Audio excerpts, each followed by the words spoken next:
comparative African constitutional law, as well as identifying areas of future research.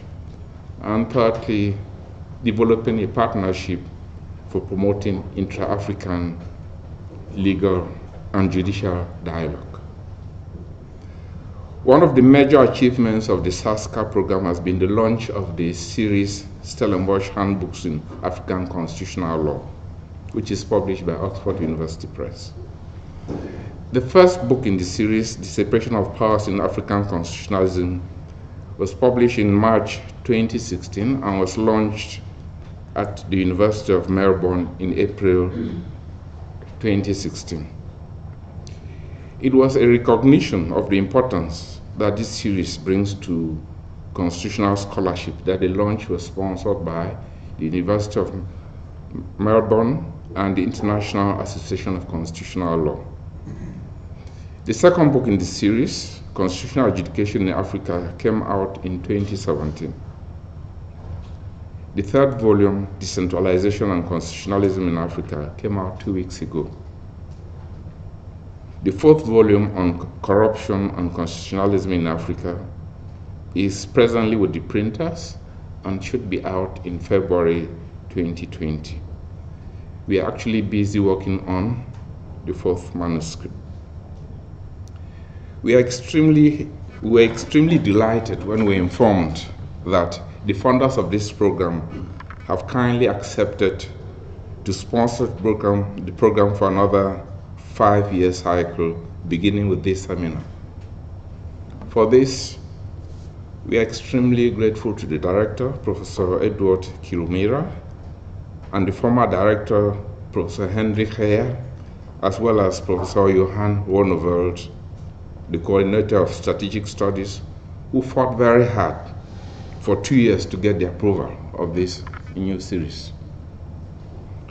We believe that with the interest generated amongst young and upcoming scholars, established scholars, students and other legal professionals, the prospects for research, discussions and exchanges of ideas will ensure that the momentum towards constitutionalism, good governance and democracy in Africa is sustained and maintained.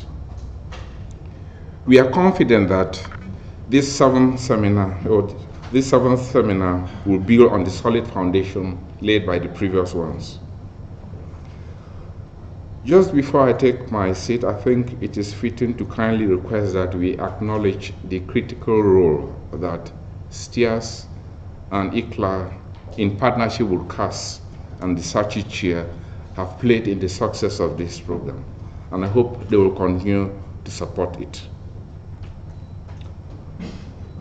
It is now my privilege and a great honor for me to invite the person who fought very hard for this program to be given a new lease of life, Director of STIAS, to formally welcome us. Professor Kilumira.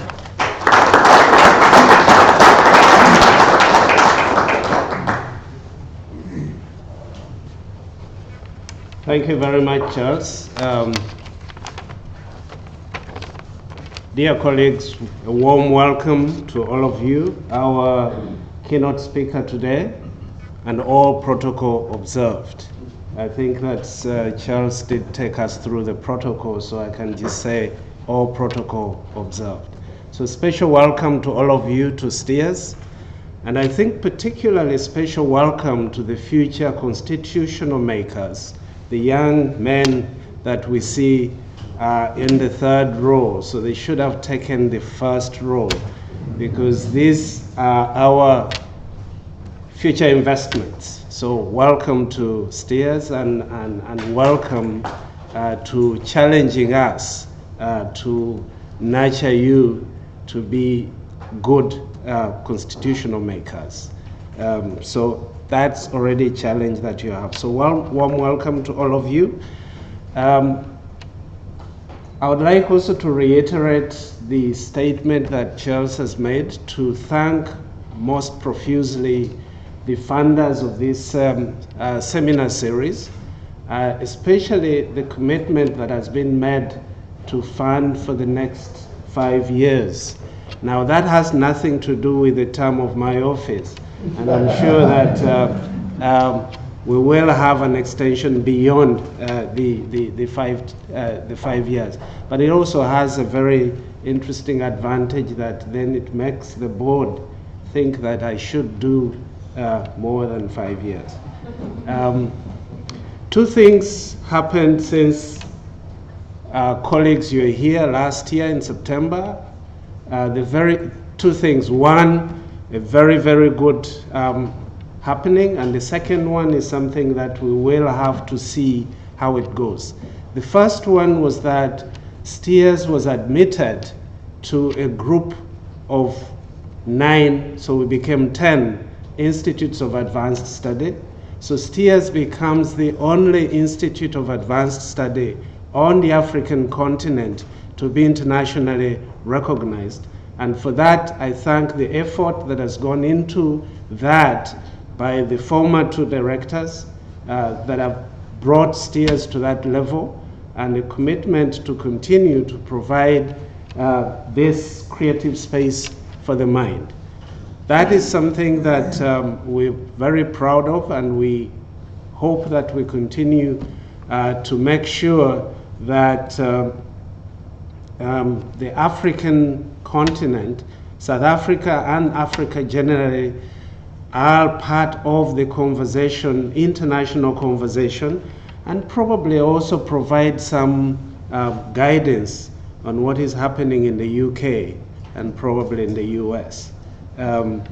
So thank you again, because I think the learnings that we're going to have and we continue to have with regard to constitution making goes beyond the African continent, and we thank the speakers that are going to be part of this conversation for this next 3 days for that particular aspect. The second aspect that happened was that STIAS got a new director beginning from January this year. And that's why I'm saying that the second happening, we will have to judge it after some time, whether it was a good happening or not.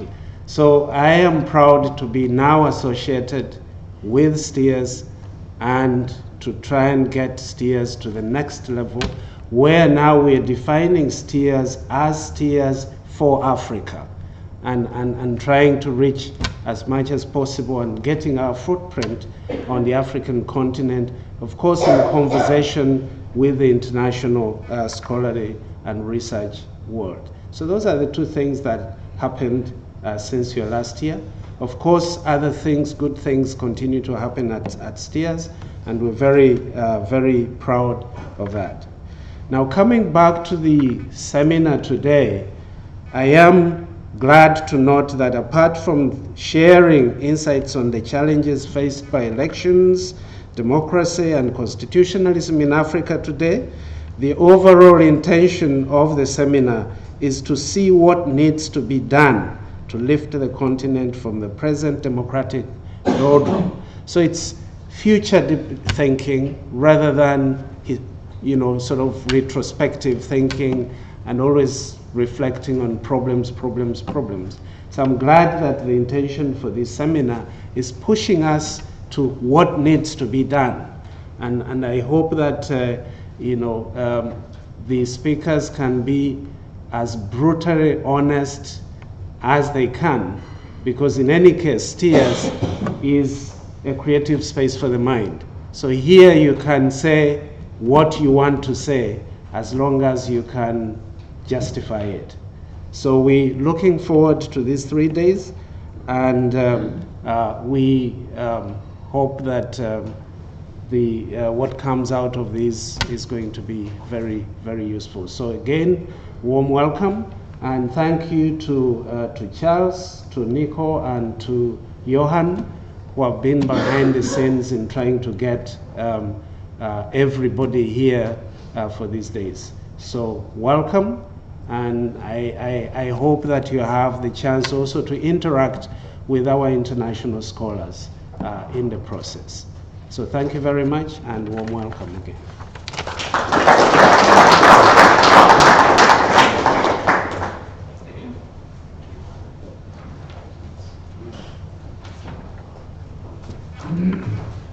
Thank you very much, Mr. Director.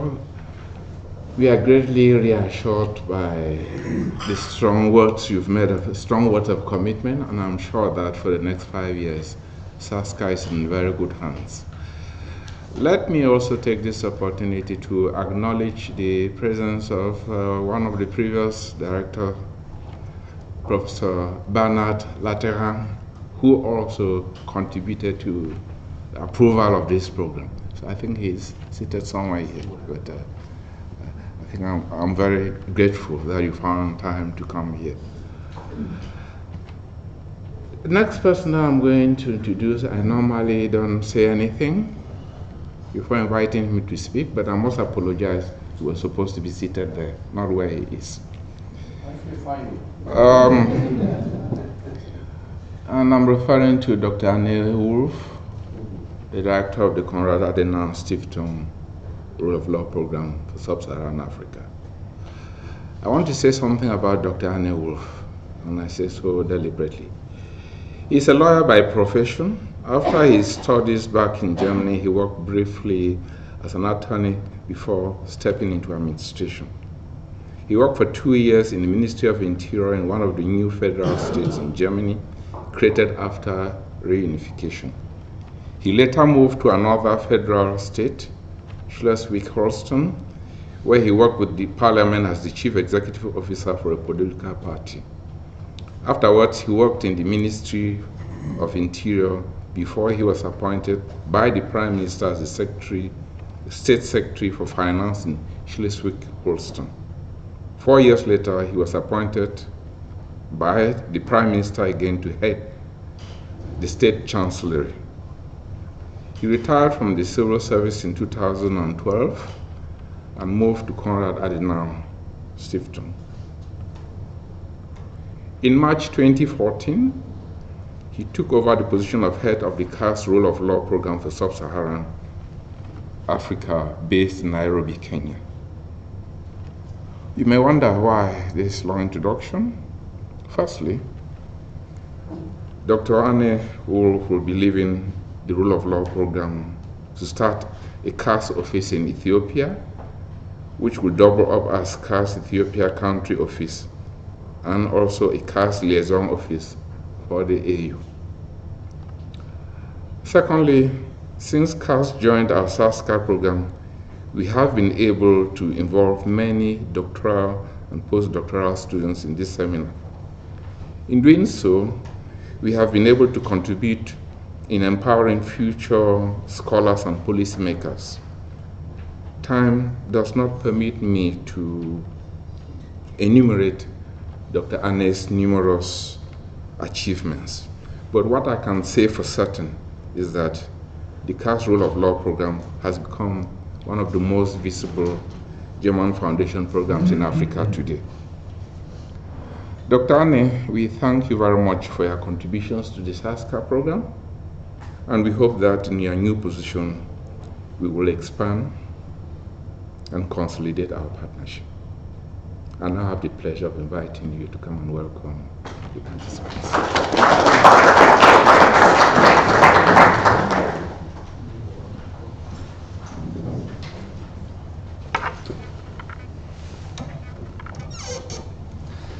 Thank you so much, Charles, for this nice and kind words. But before I say farewell, I want to welcome you. So thank you very much for giving me this chance to welcome you, dear honorable guests and participants, all protocol observed, as you say so nicely, and ladies and gentlemen who is joining this opening. On behalf of Konrad Adenauer Stiftung's Rule of Law Program for Sub-Saharan Africa, it's a great pleasure to welcome you and together with my legal intern from Germany, Selina Rohr, to the Seventh Stellenbosch Annual Seminar about Constitutionalism and the Economy in Africa here in Stellenbosch. First, I would like to thank all of you for attending this seminar and for your contributions, given that many of you might have traveled a long way to discuss this important and interesting topic with us over the next 3 days. For those who are not familiar with our program, let me please first briefly introduce you into our work. The Konrad Adenauer Stiftung is a German political foundation based on Christian and democratic values. Nationally and internationally, we promote peace, freedom, and justice. In addition to the promotion of the European integration and the strengthening of transatlantic relations, the consolidation of democracy and economic and development cooperation is our particular concern. Promoting democracy and the rule of law is one of the top priorities in the work of the Konrad Adenauer Stiftung, and therefore, since 1990, the Foundation has been complementing its global projects for the promotion of democracy and political dialogue with the transnational worldwide rule of law program. Coordinated from Berlin in Germany, the program operates in 5 regions around the globe. The rule of law program for Latin America, based in Bogota, Colombia, where there's a big meeting now at the same time where the president of the German Constitutional Court joins it and other high officials, is a meeting of constitutional judges of South America. The rule of law program for Southeast Europe, based in Bucharest, Romania. Then there is one in the Middle East. It's based in Beirut, Lebanon. It's for the Middle East and North Africa. And of course, the program where we're talking about the rule of law program for Sub-Sahara Africa, based in Nairobi, in Kenya. But only until now. We will not move away from Kenya, but from the 1st of November on, the rule of law program Sub-Saharan Africa will get a second part, based in Dakar in Senegal. And this program will especially cover the Francophone-speaking countries in Africa and the countries which are under civil law and not under common law, mainly West Africa and the Democratic Republic of Congo. The separation of our program into 2 parts improve our work because it allows us not only to be more specialized on behalf of the different law systems, but also to raise our financial support, because we have double amount of money now available for Sub-Saharan Africa, which is a good increase. The programmatic intervention was born out of the realization that the rule of law is a precondition to sustainable social and economic development and stability in any democracy. Covering 49 countries, the Sub-Saharan Africa program contributes to the promotion and strengthening of the rule of law and human rights in Sub-Saharan Africa at national, regional, and continental level. It does so by promoting networking and exchange of views, experiences, and expertise among the broad spectrum of stakeholders in this area. Heading the Sub-Sahara program of the rule of law since 2014, I'm firmly convinced that adherence to the rule of law as part of a country's good governance structure is of capital importance for a thriving economy, not only in Africa, but globally. Rule of law entails governance under rules and not by arbitrary discretion, which includes the supremacy of the Constitution and its justiciability by an independent judiciary. Further, the protection of property rights as well as contractual rights by a country's government is essential, so that markets can work effectively and efficiently. Laws must be clear, public, equally applicable to all members of society, and, most importantly, implemented and enforced. Most countries within Africa recognize their respective constitution as the supreme law in the country. However, as we all know, there is a wide gap between the written law and its local implementation, leading to bribery, corruption, and opaque state institutions. An environment premised on a strong respect for the rule of law will promote and foster economic and human development, because the institutions of governance based on the rule of law will help to promote social stability and legal certainty. Legal certainty, in turn, is a precondition to attract foreign investment. Investors must feel safe and confident to enter the market and to assume risk, which forms the basis of a market economy development. Lack of investment will slow economic growth and deny governments revenue to invest in education and social safety nets that are in turn critical for further and sustainable development. Although global economic growth has increased, those countries lacking a clear system of property rights and an independent court system free from corruption and arbitrariness have lagged far behind. We as CAS, as Konrad, favor a social and ecological market economy. This concept combines free initiative and social welfare on the basis of a competitive economy. The term social was established by Konrad Adenauer, the namesake of our foundation, who served as the first Chancellor of the Federal Republic of Germany from 1949 until 1963. The model allows state intervention to establish fair competition, maintaining a balance between a high rate of economic growth, low inflation, low levels of unemployment, and good working conditions, social welfare, and public services. While the protection of property rights is fundamental in a free market society, property also entails responsibility for the broader society.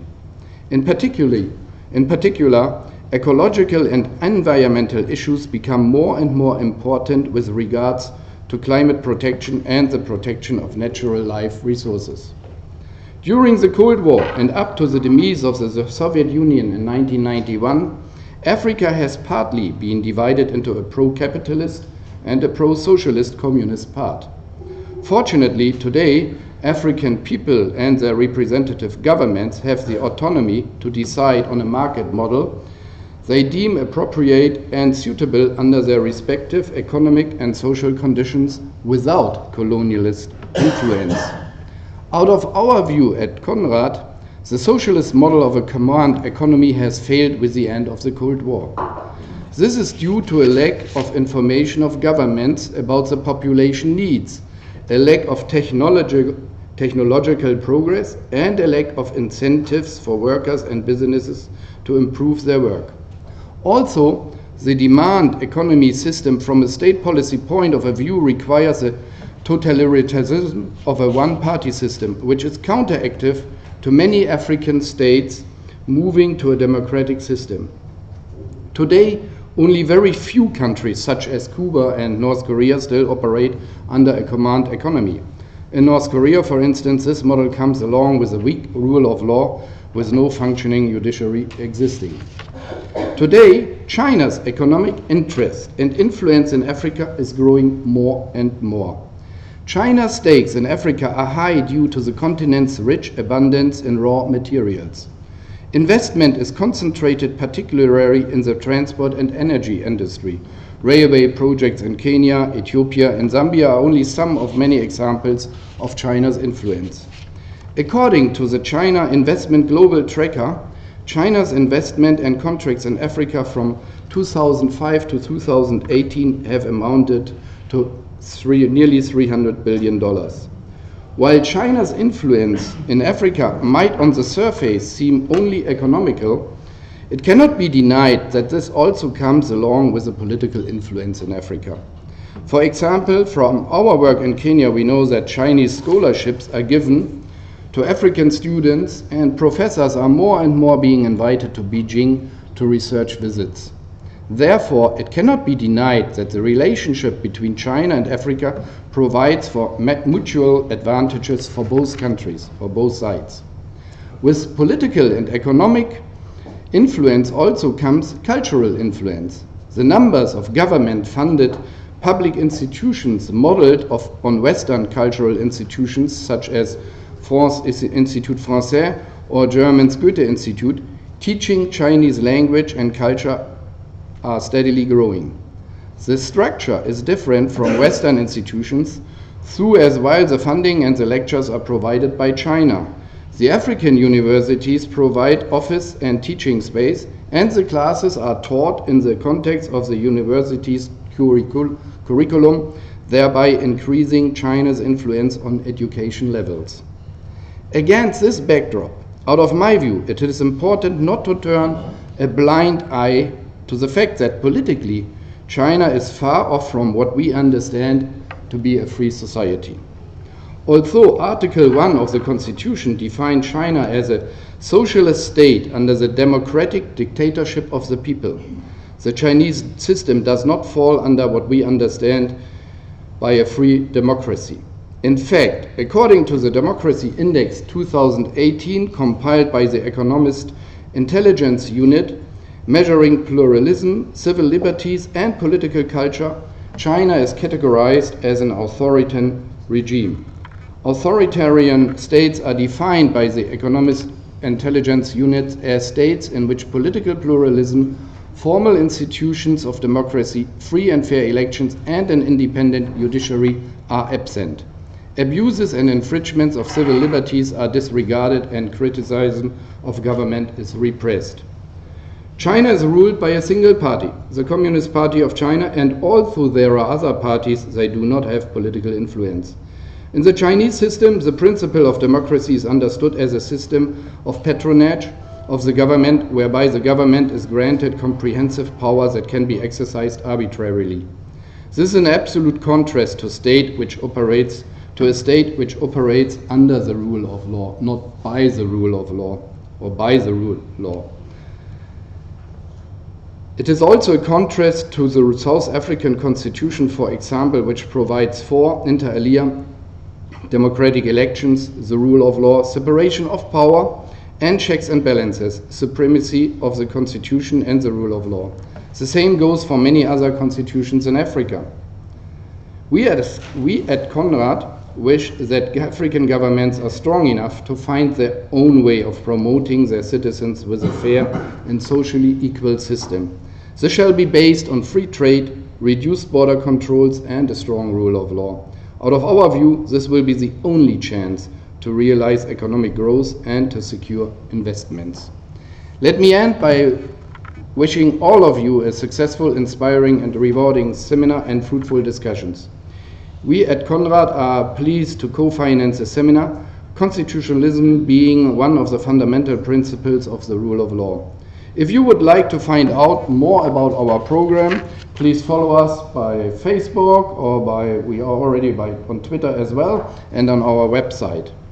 And don't hesitate to approach me or Selina if you have any questions about our work. Again, I would like to thank you all for contributing to the seminar, and I'm looking forward to listening to your ideas. I also appreciate the generosity of the partners of this seminar. Last but not least, allow me to forward my special thanks to Professor Charles Fombert, who is already a big friend of our foundation, and Professor Johann Groenewold, and of course also to Professor Nico Stelter for once again organizing this until now, and I'm sure also in future, successful seminar. Thank you very much for your attention.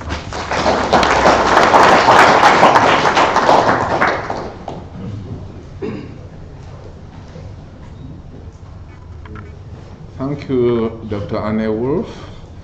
I think you've highlighted many of the issues that we'll be talking about in the next 3 days.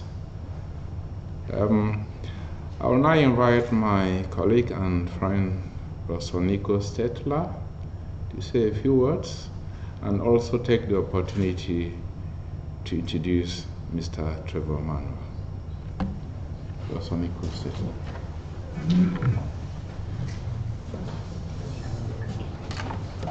Good morning.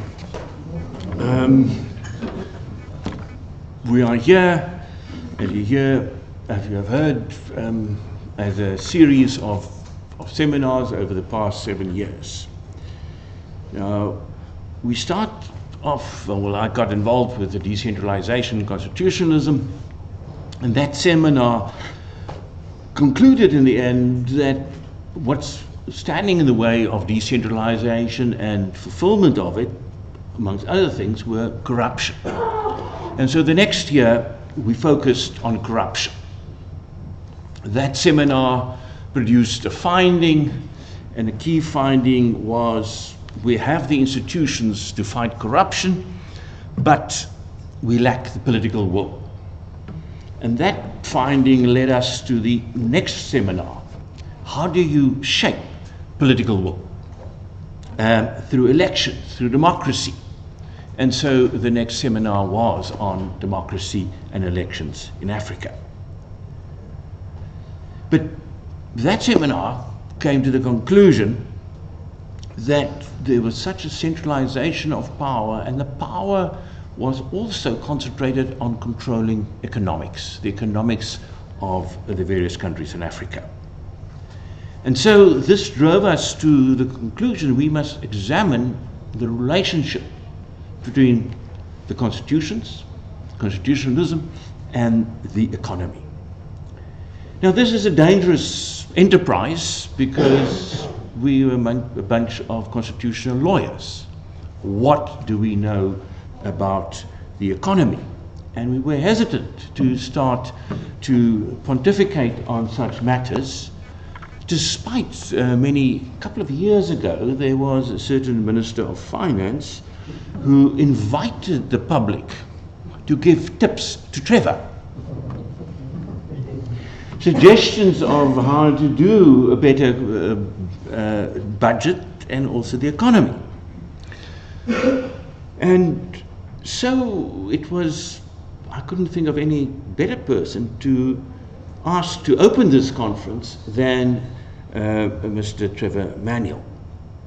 Because Mr. Manuel, and may I call him doctor in these circumstances, he actually holds the honorary doctorate from the University of Stellenbosch, so in his home, or this town, he at least should be honored properly by that. Was a person, a political activist in the 80s, and then in the early 90s were intimately involved in shaping the ANC policy, economic policy, and also how that policy was eventually cemented in the Constitution of 1993 and 1996. What were the compromises that had to be made in making and almost the adoption of a market economy. Now, after playing such an important role in the shaping of the constitutions, he was then given the formidable task of being Minister of Finance to implement the vision that the Constitution then held for South Africa. And he was one of the longest serving ministers of finance in the world at the time. After his stint as Minister of Finance, he was Minister in the Presidency, where he was Chairman of the National Planning Commission, which then had to envisage the next 20 years, where South Africa wants to go, what was necessary to achieve that goal, and produce the magnificent National Development Plan that sets out the goals and what was required and what was the relationship between the economy and also the developmental state. Since then, he moved into various international organizations, also in the private sector, where he is currently the chair of Old Mutual, a large, for those not known, from outside South Africa, a large investment and insurance company. Now, I would think we would really want, as lawyers here, and probably a number, some tips of Trevor to the constitutional lawyers. I would really then welcome you to the podium. Thank you for agreeing to speak to us. We're deeply honored, and we, as we all know, you still have a big voice in how we deal with the problems that we face, not only in South Africa, but also elsewhere on the continent. Thank you very much.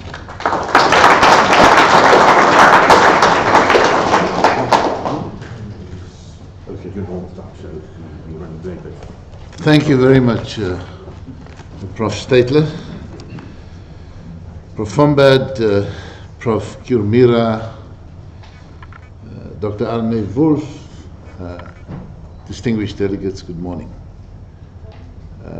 I've got to be at least half crazy to be here this morning, to step into a room full of constitutional lawyers and think that I can say anything about the Constitution and not be eaten alive is a very risky enterprise. So one of the distinct privileges I've had in life was to be amongst the 490 women and men who, as a group of public representatives, adopted the South African Constitution as the supreme law of our country on the 8th of May 1996. I've observed one other of the 490, Dr. Badra Ranchod, who was the Deputy Speaker at the time, but like me, part of this group, this cadre of public representatives who convened as a Constitutional Assembly to craft our Constitution, saying it was adopted on the 8th of May 1996, after a process that actually started some 5 years earlier and went through the process of adopting an interim constitution so that the first democratic elections in April of 1994 would happen under a neutrally agreed executive authority rather than that of the apartheid regime. I'm saying that that process was fundamentally important because it allowed us to determine the concept of statehood for South Africa. And the preamble to our Constitution is actually, in my view, quite understated. It reminds us that we, the 490, the public representatives who gathered, adopted the Constitution, and there are three short but important words: so as to. So that it emphasizes in the life of constitution making that the Constitution is not an endpoint, but a fundamentally important transition that would then allow the formation of state and the development of a set of norms and standards. And so as to, in the preamble, is articulated very clearly. The first task set was to heal the divisions of the past and establish a society based on democratic values, social justice, and fundamental human rights. The second was to lay the foundations for a democratic and open society in which government is based on the will of the people and every citizen is equally protected by law. The third is to improve the quality of life of all citizens and free the potential of each person. And the fourth, to build a united and democratic South Africa, able to take its rightful place as a sovereign state in the family of nations. Now, all of those have their distinct meaning, but let me lift the third again: improve the quality of life of all citizens and free the potential of each person. It can never be a once-off. It's a continuous issue, and if you want continuity of action, then you must be able to measure. So if one step, for instance, in improving the quality of life is to take somebody who's lived in an informal settlement in a shack and place them in a permanent brick house, that's an improvement, but it's not a continuous improvement. And I think that it's this in the preamble that challenges democracy to refresh itself and measure its own performance against the benchmarks that it had set itself. So I'm saying, with that background in our Constitution, it shouldn't surprise anybody if I admit this morning that I'm biased towards the values articulated in our Constitution. But underpinning it is an acknowledgement that supreme law acquires its status as such from the values embodied in it, and operationally by its durability, distinguishing between supreme law and ordinary statute is fundamentally important. In the context of South Africa, and probably most jurisdictions across the African continent now, political plurality will be an operational principle. The shift to values, to rights, economic choice, and political plurality is a fundamental shift away from the political economy, big systemic arguments of issues of free market, mixed market economy, command of the controlling heights, commanding heights, Marxist Leninism, etc. And having perused a few constitutions, of course I admit readily, professors, read with the eye of a non-expert, so don't hold it against me. I'm encouraged by the fact that these big systemic arguments appear to be largely absent from African constitutions now. By way of example, the excellent 2004 Constitution of Mozambique, as revised in 2007, contains, on the one hand, the principle that all ownership of land shall vest in the state. That is something that was fundamentally importantly determined in 1975 at the point of liberation and decolonization. So that is retained on the one hand, but on the other hand, it expresses a view on sectors of ownership that includes public sector, private sectors, the cooperative and social sector, and it allows for the right of inheritance. All this speaks to profound modernization, which includes a raft of socioeconomic rights. So, I think the Mozambican constitution speaks to me and says it's not one size fits all, that the history of a country is actually fundamentally important in the way in which these matters are shaped and engaged with. Similarly, the 2013 Constitution of the Republic of Zimbabwe expresses its commitment to, and I've just lifted one article, to national development as the state and all institutions and agencies of government at every level must endeavor to facilitate rapid and equitable development, and in particular must take measures to promote private initiative and self-reliance, foster agricultural, commercial, industrial, technological, and scientific development, foster the development of industrial and commercial enterprise in order to empower Zimbabwean citizens and bring about balanced development in different areas of Zimbabwe, in particular proper balance in the development of rural and urban areas, unquote. I have no doubt that there may still be a few countries that have constitutions that place a stronger emphasis on centralized controls, but these are a small minority, with most countries having undertaken constitutional review and modernizing their own processes. This approach is in South Africa, as evidenced in the case of Mozambique and Zimbabwe, has a focus on socioeconomic rights. As articulated by Prof. Christoph Heyns and Danny Brunt in their seminal paper, The Introduction to Socioeconomic Policy Rights in the South African Constitution, they say, and I quote, "Bills of rights invariably emanate from periods of struggle and represent a collective commitment to ensure that the conditions which led to the conflicts from which a society in question is emerging are not allowed to develop again in the future," unquote. So it's a retrospective element, but clearly a clear impediment about the return to those kinds of to that kind of conduct in the future. And I think it's quite an important framing of what we can do. In fact, in the spirit of that, Nelson Mandela, when he was inaugurated in May of 1994, used the wonderful phrase, "never, never, and never again." And I think it's that captures the essence of the place of our Bill of Rights in our Constitution.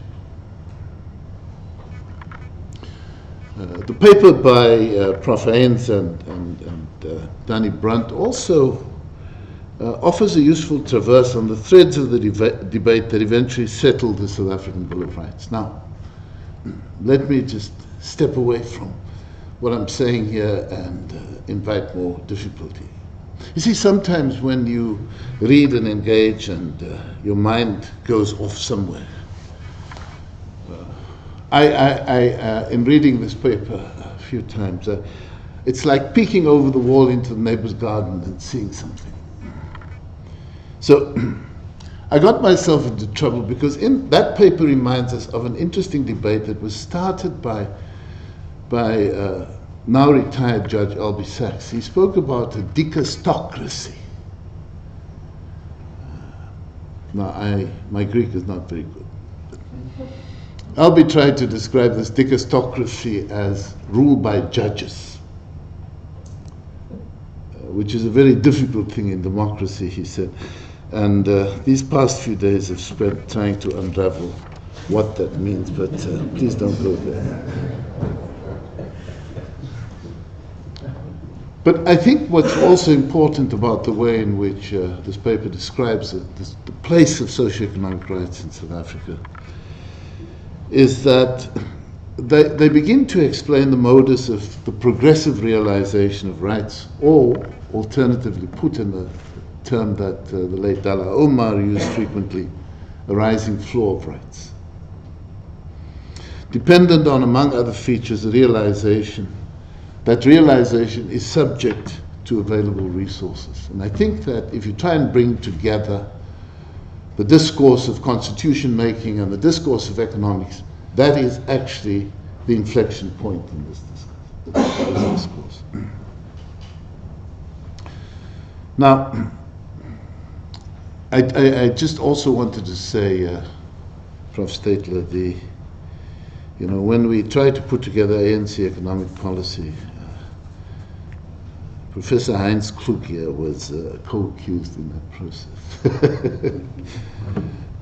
So let me briefly digress and share the fact that the question of affordability of aspects of the South African Bill of Rights has been tested by our Constitutional Court on a number of occasions. The first of these was a case now known as Subramani versus the Minister of Health, and related to the right of access to specialized medical treatment, in that instance dialysis.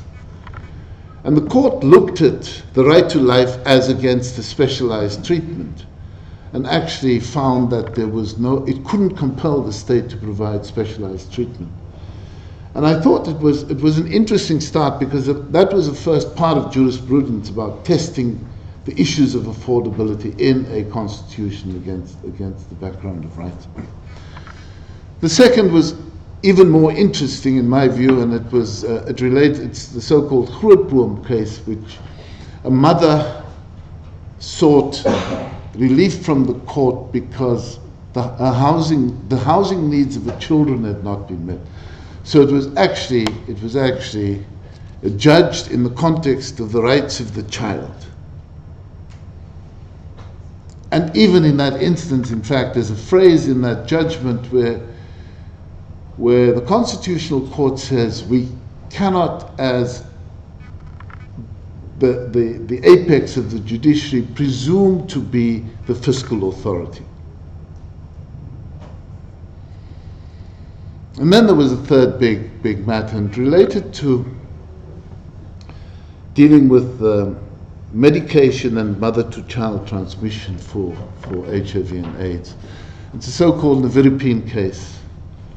And it was taken on review by an NGO and the Treatment Action Campaign, as it happens. And the court found in their favor and required of the state to provide Nevirapine in public health facilities.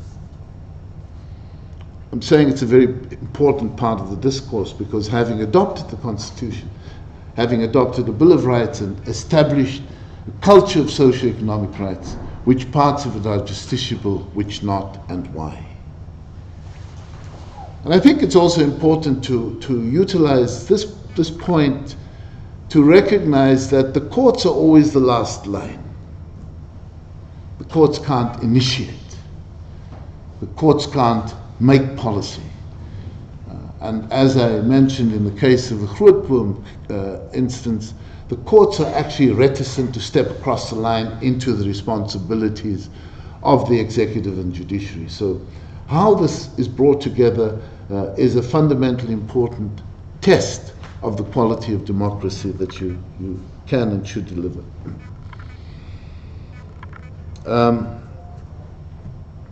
Prof. Darren Achimoglu wrote an interesting paper. In fact, he reviewed a book by Persson and Tabellini, and he called this paper Constitutions, Politics and Economics. And part of what the paper does for me is to break with this big systems approach, because it introduces, fundamentally importantly, the notions of political economy and the tests that need to be applied in the way in which policy choices are exercised in the context of a constitution. And the key question, Darren argues, is to ensure that the constitutional objectives are realized. He asks about how adequate resources are generated and how the resources are utilized. And what he was able to do was to facilitate the shifting of the debate of the authority of institutions created by democracy, their functioning, their power and political consequences thereof.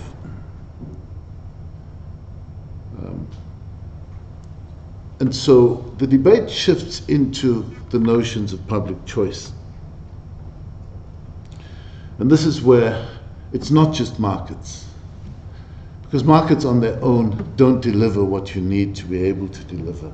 It's a quality of policy choices exercised by a government, by acting on the will of the people, and how all of this finds resonance within the great environment created by the Constitution. The available resources in any instance are not a given. It's actually a cyclical process of policy choice translated into legislation and then programs of implementation and accountability, which have to be exercised by well-functioning legislatures. It's this interrelationship that provides the resources to deliver public goods. Now, in trying to understand the issues of choice, there are a number of vectors that I think we need to take account of in this delivery model, and I'm going to just run through a few of them. The first is the nature of the political system, and I'll deal with this in a moment. The second is the degree of control that a government can exercise over fiscal and monetary policy. The third, the extent of accountability exercised by the core components of the state, such as Parliament. The fourth, the operation of governance across the various tiers or spheres, as we call them in South Africa. The competence of public administration is an important part of that. The fifth is the quality of institutions that support democracy. The sixth, other external agencies such as donors and the Bretton Woods institutions. And the seventh, how the entire political machinery articulates in a given country.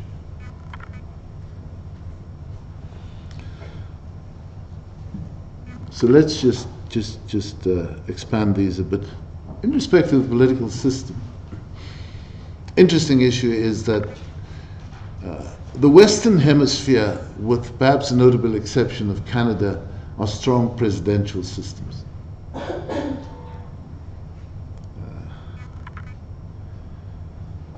They tend to have directly elected presidents. They tend to have small governments, and they tend to have perhaps stronger trias politica. What we have in South Africa is an adapted Westminster system where we use a proportional representation system. Members of Parliament are then elected from the lists. There's an election of a president in Parliament, and the president is then empowered to appoint a deputy president and cabinet. And essentially, members of cabinet are drawn from Parliament with the exception of two wild cards that the president has to draw from outside of cabinet. Now this, I'm saying, is distinctly different from what you have in a strong presidential system. But it's more than just the system. I think that if you look at South Africa now and you look at many jurisdictions, I would hazard, the qualities and attributes of leaders matter. So where the president is interventionist, especially through the party, Parliament tends to be weaker. And oversight over the executive is therefore diminished. In such instances, there's the risk that rent-seeking and the desire to be appointed may occur, and the system is thus weakened. In respect of fiscal and monetary policy, fiscal policy has to be an expression of the will of the majority party. Those tips for Trevor was very useful, Nico. But essentially there's a frame that would be drawn from the majority party, and in the complexity of politics in South Africa, where a province at the moment is not in the same fold, and a few cities are not in the same fold, it's likely that you would have differences of emphasis, or you ought to. So the choice, and it's also important to recognize that budgets are actually the highest form of expression of collective cabinet decision making. Whoever gets up and delivers it, there would have been a series of trade-offs, and they are not for the faint-hearted ever. So the choice of which programs get funded at what level and the metrics announced for measuring outcomes are key to the success or otherwise of constitutional values. The appropriations are actually laws passed by Parliament, and this gives the legislature purchase over decisions, though it's a frequently underutilized power. Similarly, revenue laws raise the taxes to ensure adequate resource availability. These two have to operate together and in sync. Angela Merkel, the interesting metric that she uses from time to time is that the EU has 7% of the world's population, 25% of its GDP, and 50% of its social spending. Now, how do you transcend into a position like that?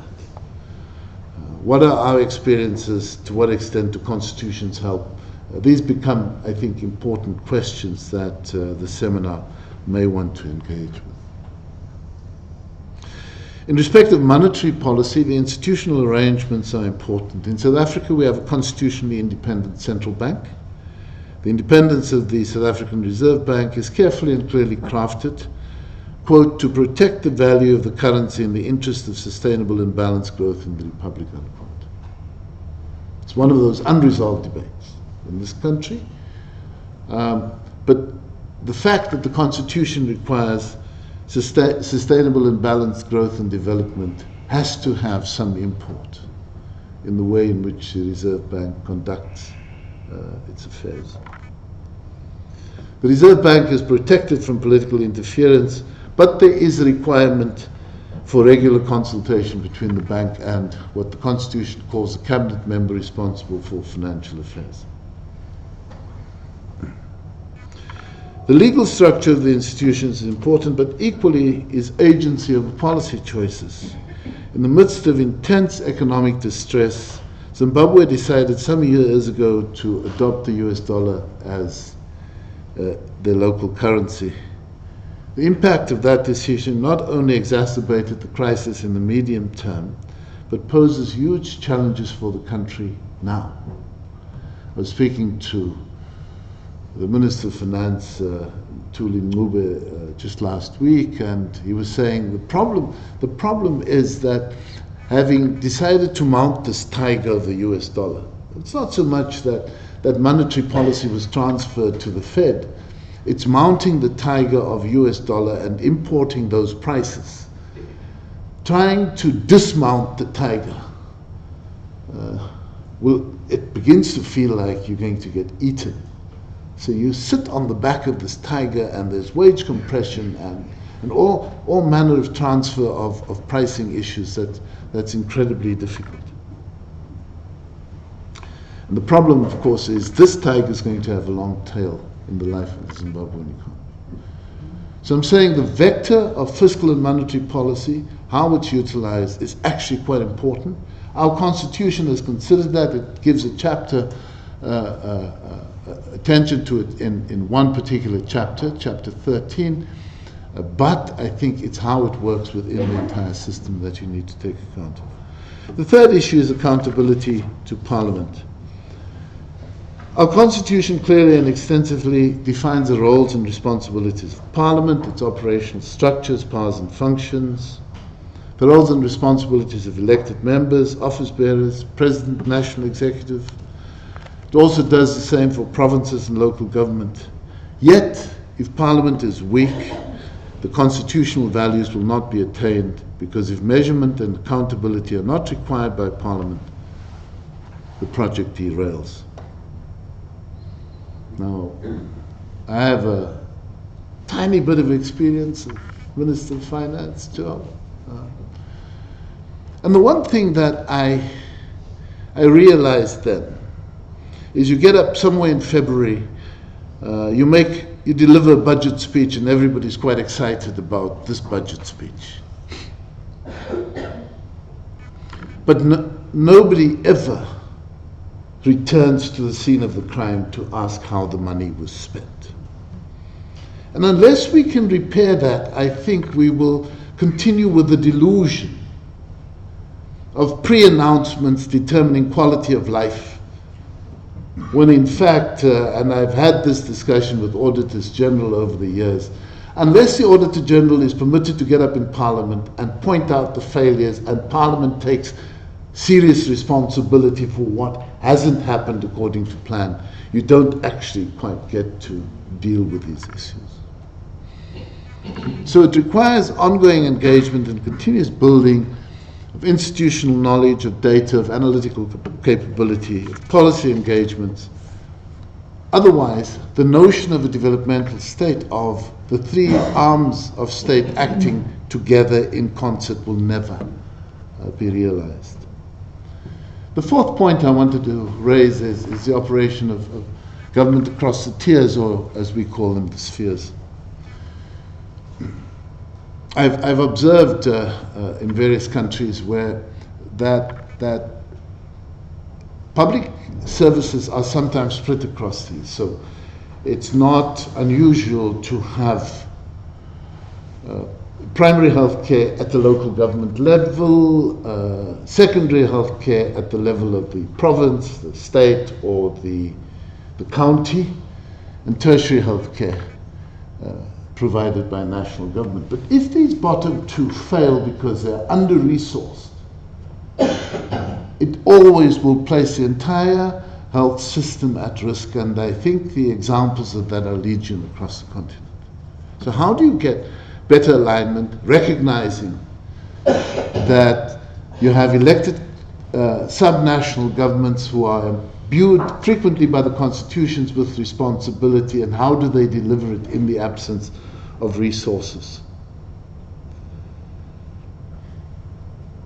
The fifth vector is the quality of institutions supporting democracy. Here we have a large number of institutions. Everybody knows Chapter 9. Everybody, for whatever reason, knows the Public Protector, the Auditor General. Then there's a commission with a long name that's about protecting cultural rights and so on and so on. There's a Gender Commission. But across the continent, I think many of the newer constitutions reflect the same kind of responsibility. But what we have to ensure, not that these institutions not just exist, but that they play the role that they're intended to play, that they're not weakened by what Darren Acemoglu and Robinson in that book, Why Nations Fail, refer to as institutionalized polities. Acemoglu also makes the point that much more work is required on how changes in formal political institutions affect policy and economic outcomes in weakly institutionalized polities. And then there's the articulation of the entire political system. It's a recognition that the state in all its glory is a complex enterprise. The executive, the legislature, and the courts each have their own distinct roles. Political management is necessary to allow such organs to flourish, yet to hold all of them in the same orbit. Anger and cross-purpose appears to be what causes the system to become unstuck. I think the lead story in one of the business dailies is about the system becoming unstuck today. So how you manage them becomes important. And then there are external agencies. Now, I've observed across the continent that we call the World Bank and the IMF donors. I've never known them to give anything. They lend money, and in a very early engagement I had with the World Bank, with a delegation from the ANC in about 91, the head of Africa in the World Bank said, look, please understand that we're a bank. And banks do what banks do, and if you've bought a house and you don't repay the mortgage, the bank will repossess the house. So if you borrow from this bank as a country, we can't repossess your country, but by God, we'll teach you how to budget.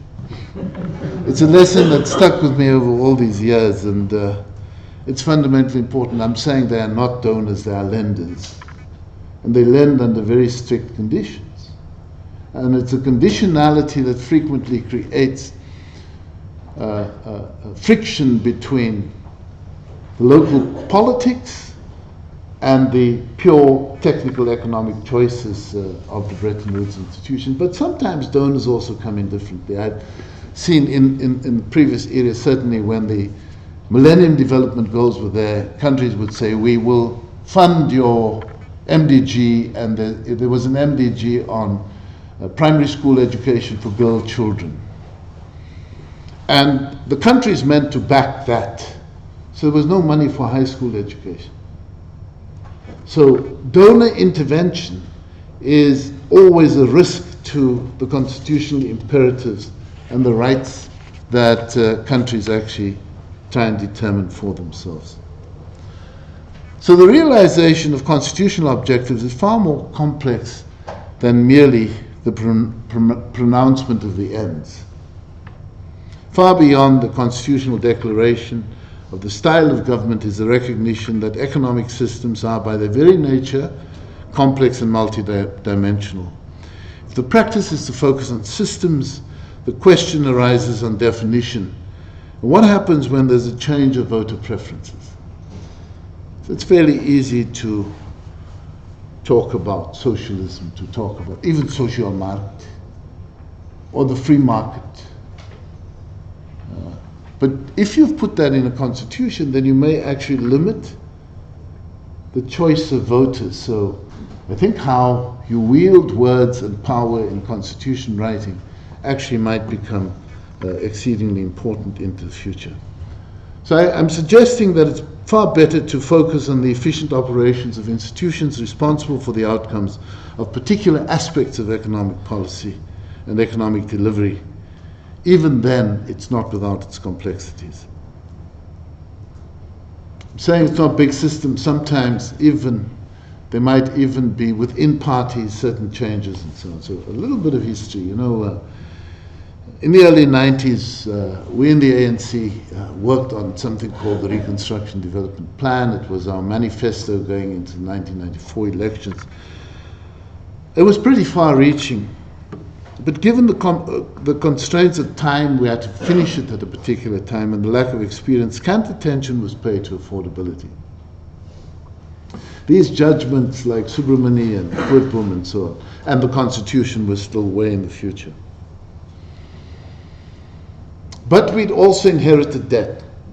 We'd inherited domestic debt largely because South Africa was cut off, and there was a gap between expenditure and revenue. And so by 1996, government had to adopt a macroeconomic stabilization program called Growth, Employment and Redistribution, or GEAR for short. This unleashed a major debate. This is 1996. The debate is still raging. People have long memories and even more time. But it gave rise to an intense set of discussions at an ANC conference some 18 months after the adoption of GEAR, and there was a resolution that read along the lines of the emphasis in the RDP, that's the Reconstruction Development Program, on macroeconomic balance has been a consistent part of ANC policy And as been mentioned in every policy document since 1990, the strategy for growth, employment and redistribution aims at creating the environment of macroeconomic balances required for the realization of the RDP. In this, therefore, GEAR does not seek to displace the RDP. That's a resolution. Ralph, I don't know if you're aware of this resolution, because I think common cause is that the GEAR replaced the RDP and something else replaced it, and but we talk ourselves into a tiz, and this isn't even across party lines, it's not outside of a constitutional framework. It's amongst people in the same party who differ about emphasis and so on. So these matters, I think, this history suggests that it's fairly complex. What appears important is that in each country we can move beyond the epithets, whether big or small, and try and focus on how we need to act to ensure that we attain the desired socioeconomic outcomes. You can't do them without constitutions either. You need to state the objectives abundantly clearly. I make this point suggesting that there's a near universal application across the continent because the intent of our constitutions is now so similar. So the question of how we want our success to be measured is pertinent. And let me just get in a little aside, because some of the papers talk about Marxist constitutions. Now, I've tried to read this just to understand this. Marx didn't have any view about constitutions or the size of government. There's this view that Marxists believe in big government. Marx thought that the state must perish. So I don't know how you have a Marxist constitution, but be that. We'll have that debate on a different day. I'm saying we need to determine what we want measured. Would it be the number of millionaires we create, or the opportunities for the poor to lift themselves out of poverty sustainably? Would it be in the number of indigenous people who drive large German sedans and occupy estates valued at many millions of dollars? Would it be to transform a built environment and an efficient, safe, affordable and reliable public transport system in every town and city? These appear to be the pertinent choices that socioeconomic aspirations in our constitutions turn their gaze toward, yet we seem to give it scant attention. As Nico said, from about 2010 I was privileged to lead the National Planning Commission, and the starting point for the work of the National Planning Commission was actually the very same preamble to our Constitution. And one of the things that we did was to try and understand what we could define as a decent standard of living, and it draws on the Bill of Rights but actually extends it a little bit, and there are 9 elements that we identified: nutrition, housing, water, sanitation and electricity, transport, education and skills, safety and security, healthcare, employment, recreation and leisure, and a clean environment. I realize that this extends the raft of socioeconomic rights slightly, but it's not moving the goalposts. It's refocusing the attention on what some of us may take for granted in a country like ours. But there's also the realization that there's no automatic emergence of these.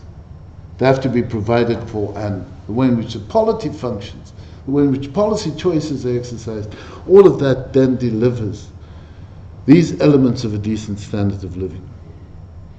We also in the NDP paid attention to another aspect of democracy, namely building a capable and developmental state. For this we articulated a set of very basic objectives: a state that's capable of playing a developmental and transformative role, a public service immersed in the development agenda but insulated from undue political interference, staff at all levels who have the authority, experience, competence and support they need to do their jobs, relations between national, provincial and local government be improved through a proactive approach to managing the intergovernmental system, and clear governance structures and stable leadership to enable state-owned enterprises to achieve their development potential. The matters raised in the nuancing of debates in the implementation of our Constitution and its energizing through, for example, the National Development Plan, are part of a vital discourse to advance the same objectives as contained in the preamble. Policymakers are obliged to ensure that the values are not tarnished by age or desuetude. Participants will observe that the issues we raise are not uniquely South African. We must commit to finding application everywhere. We have transcended the battle for democracy. Most of us live in countries that have the accoutrement of functioning democracies. We have regular elections, we have dynamic parliaments, we have independent central banks in many countries, and a range of other aspects. But notwithstanding these achievements, and they're not to be sneered at, our democracies will be counted out on their feet if we have democracy in form only. So let me conclude with a bit of Brazilian wisdom from Roberto Unga, who raises the concept of high energy democracy. He calls for a set of institutional arrangements that ensure a continuing high level of organized popular engagement in politics. He goes on to say, and I quote, "A cold, demobilized politics cannot serve as a means to reorganize society. A hot, mobilized politics is compatible with democracy only when institutions channel its energies. It is a goal that can be achieved as a cumulative and combined effect of many devices." The alternative to what Unga offers is to have constitutions. You can have a constitution. The key challenge is to live the constitution. The adoption of the constitution, as I said at the start, cannot be an endpoint. It has to be the beginning of an intensive and organized project to transform societies in the interest of citizens. Thank you.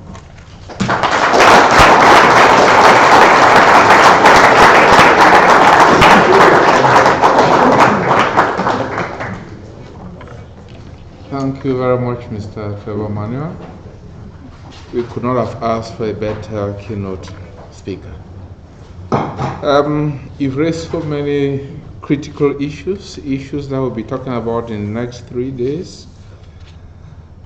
I was going to be tempted to highlight a few of those, but I think you got it firsthand. You don't need my second hand. He has gladly accepted to take a few questions. So let me give this opportunity for questions, but please, we're really running out of time. So keep your questions short and sweet. So who will start first? I will take, I think, 3 questions and then give him the opportunity to respond.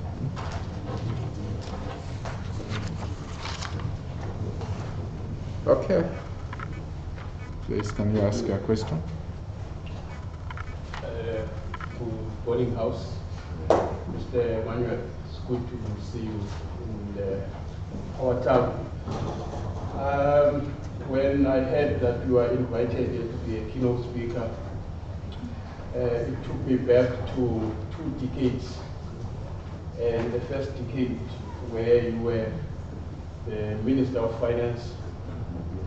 And I couldn't think of anything other than integrity and good governance.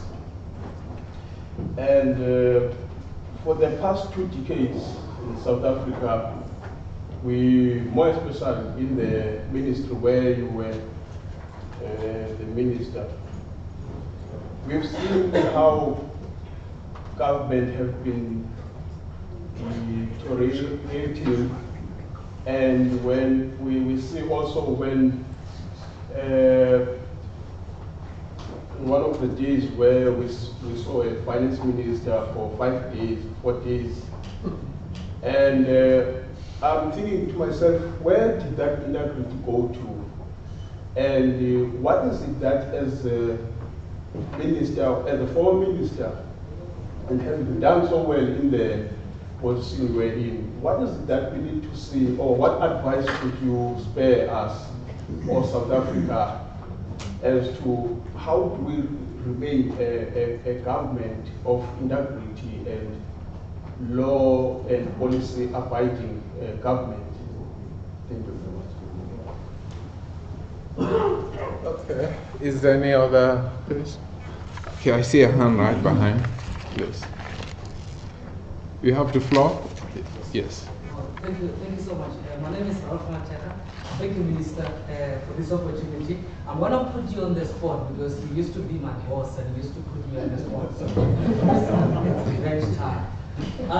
I just want your honest opinion on how we respond, the conversation on constitutionalism in South Africa.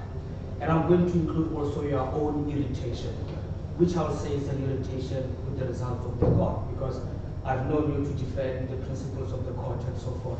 But sometimes the discourse on South Africa gets the better of us, where you snap, and I would understand it to that extent, given how I work with you. Do you really think we are having a healthy discussion on engagement with the court? I don't think there is anything wrong with people differing with the court, but are we doing it in a dignified manner, generally across, or are we not able to handle this discussion? I do believe that we should be able to differ with the court, Minister, and there is nothing wrong with that, but is it possible to do it in a dignified way? What would that entail in your mind? Thank you. Thank you. Okay, I see a hand there. Yes, thank you. My question is on the issue of the ongoing debate on the nationalization of the Reserve Bank. I must say, it was quite a surprise for me to learn that I'm not South African, that the Reserve Bank of South Africa is actually privately owned. What is your view about the issue of independence versus nationalization of the Reserve Bank? Does it necessarily mean that if the Reserve Bank is nationalized, then it loses its independence? But also still talking on the issue of independence, what does it mean if the Reserve Bank is privately owned, and who then influences the policies of the Reserve Bank in certain circumstances? And doesn't it also mean that the private ownership can also have an influence, negative maybe, on the policies that the Reserve Bank would make available? Okay, I will now give him the opportunity to respond to those questions.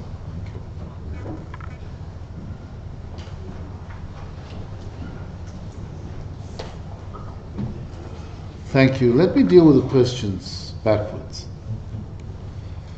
I'm saying the independence of our Reserve Bank is entrenched in the Constitution, in Chapter 13. Its mandate is entrenched. The Reserve Bank was established, I think, in about 1921. So it's one of the oldest central banks in the world. Imbued with a whole series of responsibilities then, including the ability to issue banknotes and coins, and then a series of powers and functions that developed over time. But in establishing it, it had private ownership. And in the last while, the state has bought up more and more of the private shareholders. The private shareholders were limited in respect of the number of shares they could own, and the Reserve Bank has also been limited in the size of dividend they could pay out. But whereas that exists, and I think the private shareholders may have one nominee on the board of the Reserve Bank, the policies of the Reserve Bank are actually taken by the Monetary Policy Committee, which is not the board of the bank. And the Monetary Policy Committee, at the conclusion of every meeting, the governor will get up and explain how they've arrived at their choices. And the choices are frequently associated with monetary policy and interest rate decisions.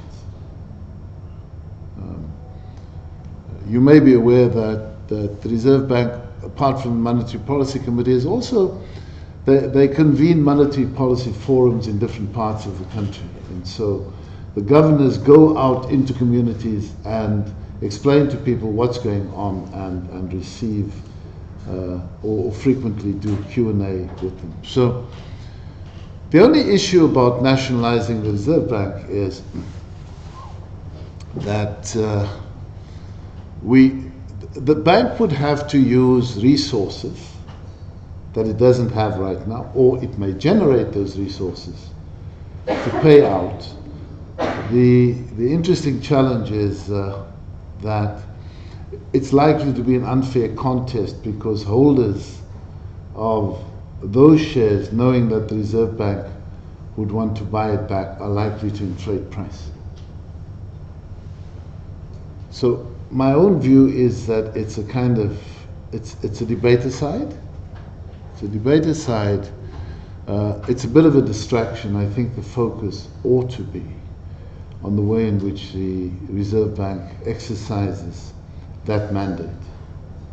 I'm saying in terms of the mandate I quoted from the Constitution, it's about sustainable and balanced development and growth. It can't just be growth at all costs. But it was a carefully crafted clause in the Constitution, because part of the debate was, can you hold the Reserve Bank responsible for job creation? And the replying question would be, what power does the Reserve Bank have to create employment? It needs to explain that in the exercise of its power, it's interested in sustainable and balanced growth and development. And there may from time to time be a communication from the Minister of Finance to the Governor, and sometimes these letters are published, where certain aspects that would be about the interpretation of the balanced growth and development could be raised in the public domain for emphasis. The response of the Governor might be published as well. So the question of nationalization is an interesting one. Who in the audience knows which institutions were nationalized since democracy?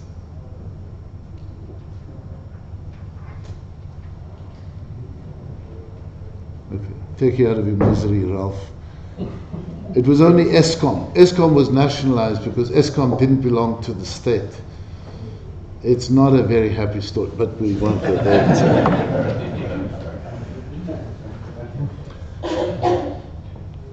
Ralph's question is about debates. Now, let me just step away from the issues that happened since Friday, because I've issued an apology. It was not the wise thing to say. It could also be prejudicial. But I do think, and I may be lobbying for the next seminar.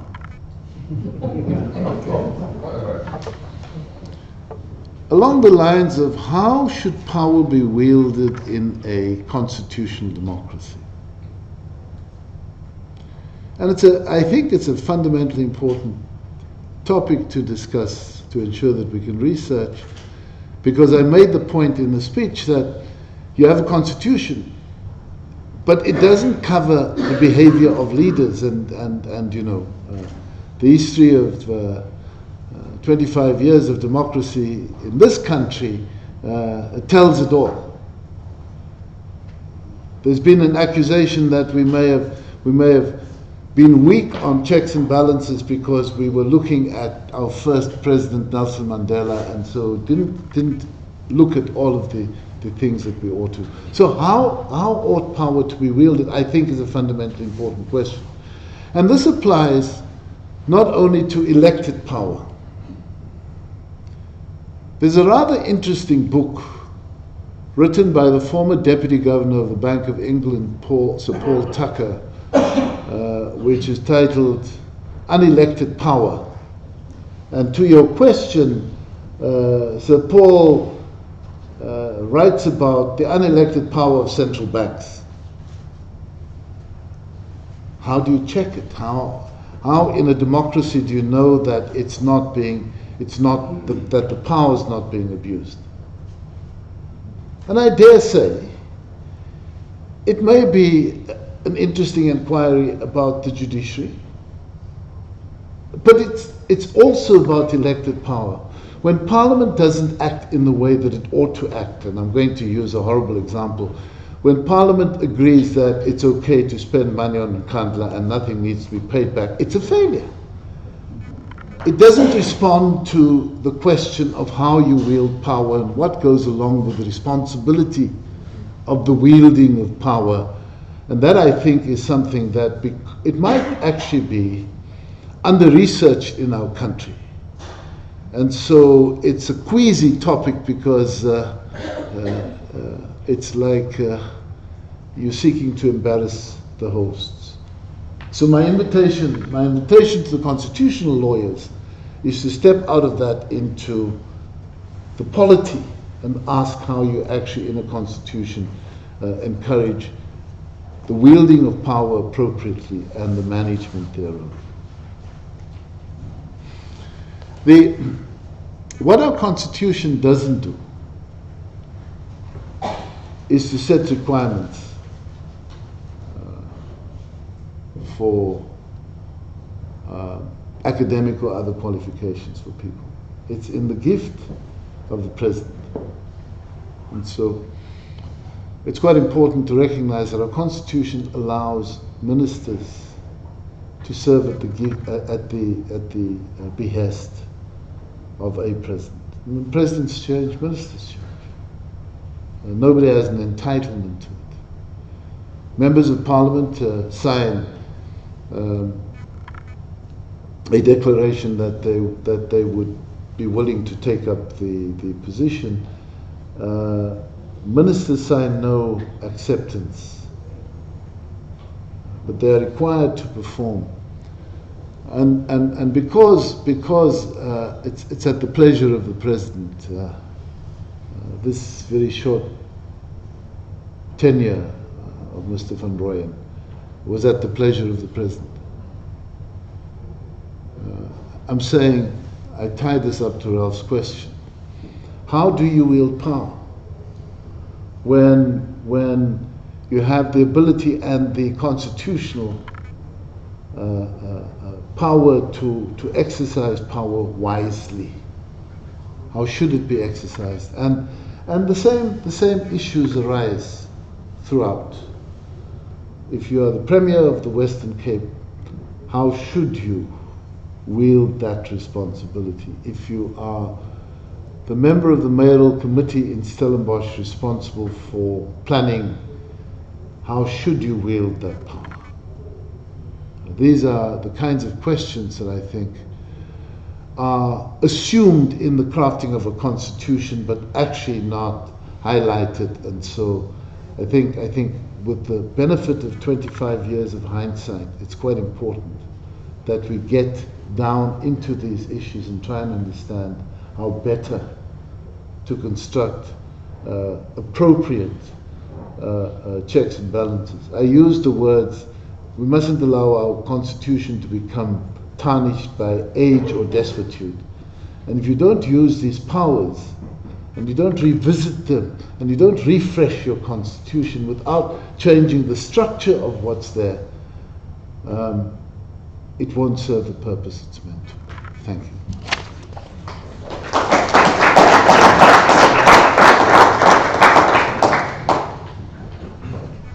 Are there any other questions? If not, let me take this opportunity to present to our keynote speaker the third volume of the Stellenbosch series, which, as I pointed out during my introductory remarks, just came out about 2 weeks ago. So,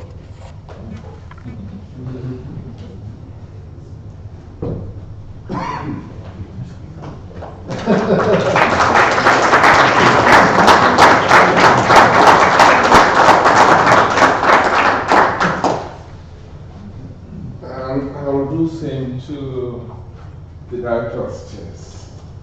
And this is, thank you.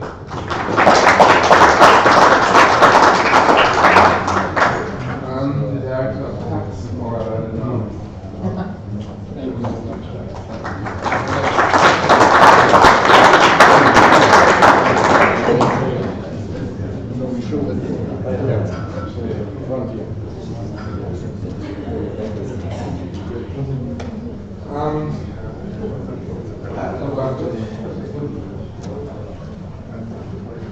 And finally, I want to recognize one eminent scholar who was with us in 2013 and has been with us throughout and has contributed a lot to SASCA being what it is.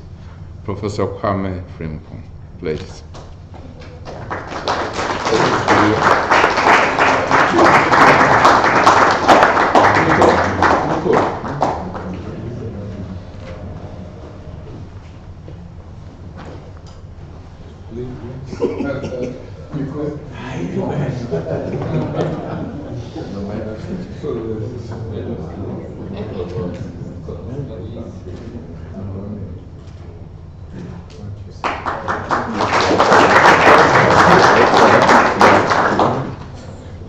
Okay. Professor Frimpong wants to say something. He always has something to say. So,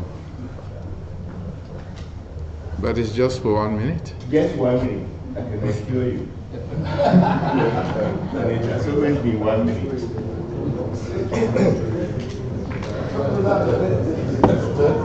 Thank you, Director. Oh, no, not this time. I made sure I didn't. Well, I have enjoyed my relationship with STIAS for so long, and as Prof mentioned. So I thought I should introduce something for you. If you decide to accept, then you can keep it. And it's going to be something that we can have every year so that it will be so unique. It's going to be in this order.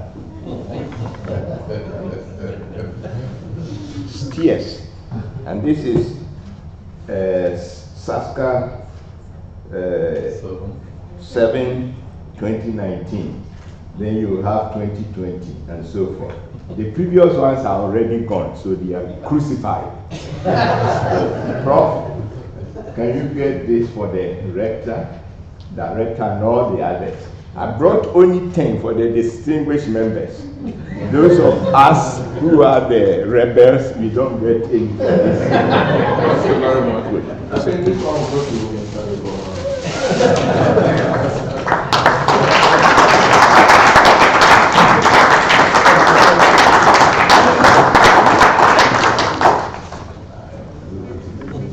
so I can take my seat. I will also just give the director of STIAS here, then the rest of us will have us.